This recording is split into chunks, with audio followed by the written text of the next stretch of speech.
Alright guys, good morning. Kakain po tayo. Kakain po yung mahirap na nagsisipag.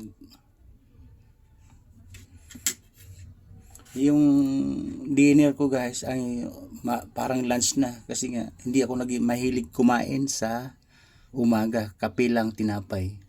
Pero ito na yung, kasi mag-alas 11 na, mahigit. Siyempre lunch na to. Kasama na yung umaga, tanghalian, kasi nga again hindi ako mahilig kumain ng almusal. Alright.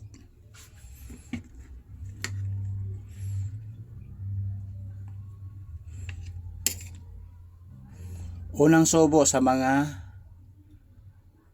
followers ko, right?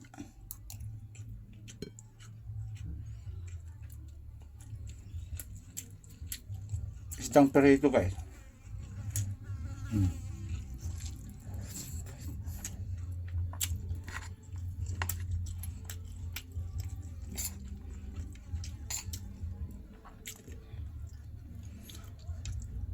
Pangalang sobo guys, para sa mga viewers ko.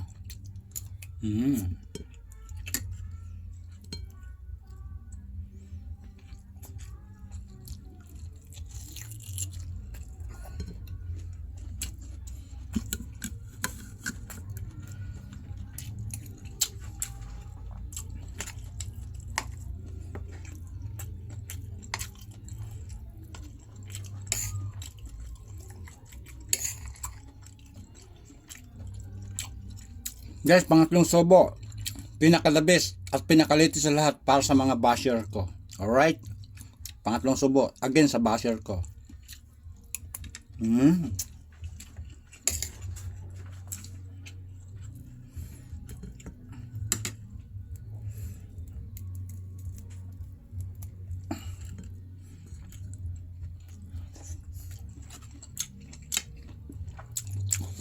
Wala ko sabay kumain guys kasi nga yung anak ko tulog pa ka napupuwit kay email.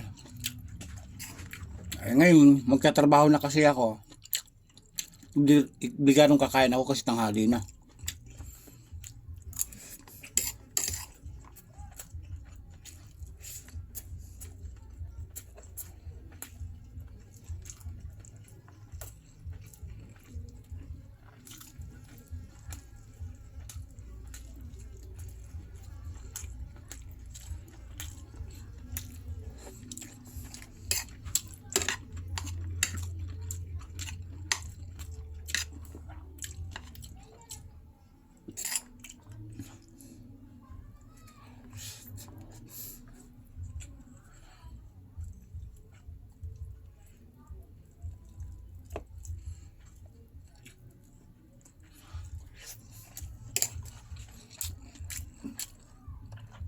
Minsan tanghali na akong gumigising, minsan maaga pagka maraming trabaho.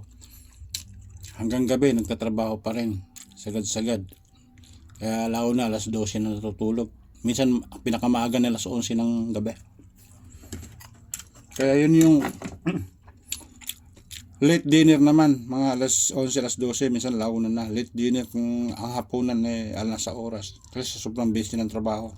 Ito naman, late almusal, late breakfast.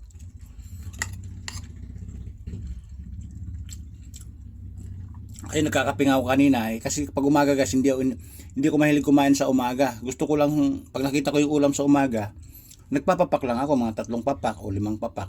Okay na, sabay kape tapos may mga tinapay pa.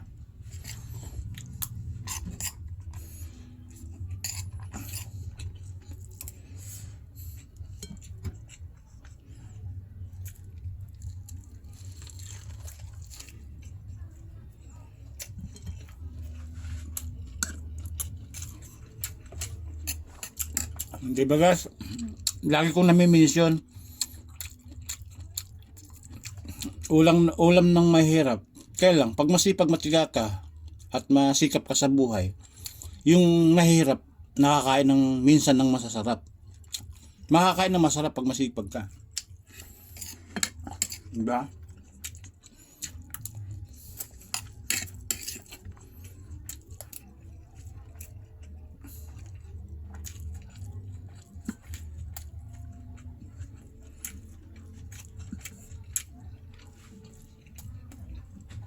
Madalas masarap talaga pagkain namin, kaya lang again, hindi ko mahilig kumain sa umaga. Tapos madalas ang trabaho sa maghapon, laging late yung dinner, late yung hapunan ko.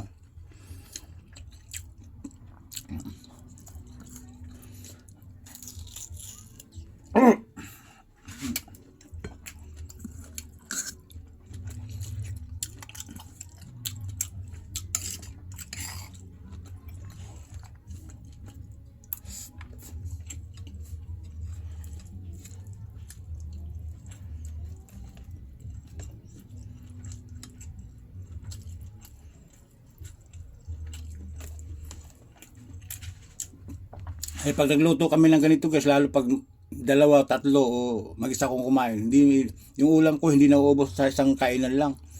Mga 2 araw ko itong kakainin kung mag-isa lang ako. Baka hindi lang kasi nga, pag natikman ko yung ulam, nalasahan ko na okay na para sa akin yun.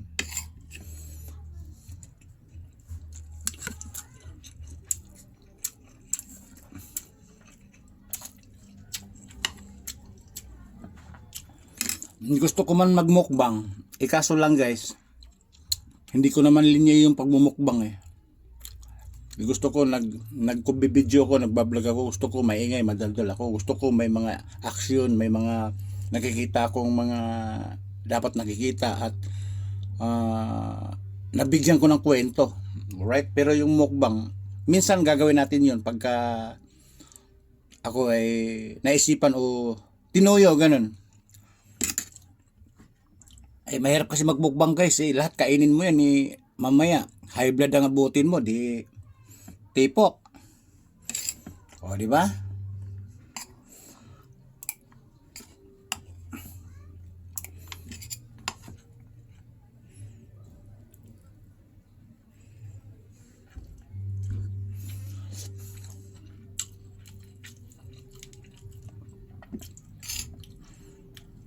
Yung nakaraan ang ulam namin, yung buong ulo ng tamaraw ba yun o toro.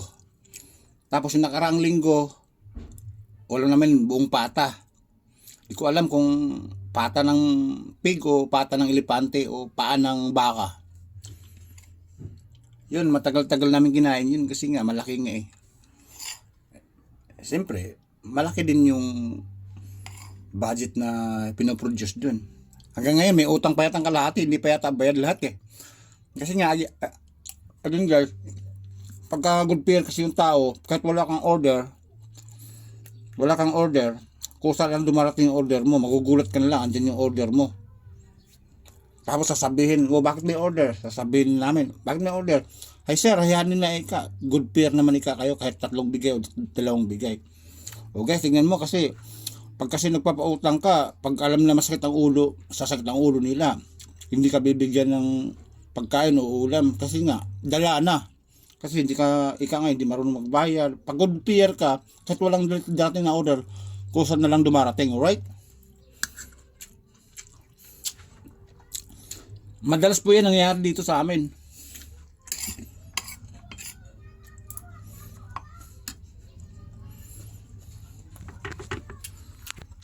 Alright guys, bababa ko muna.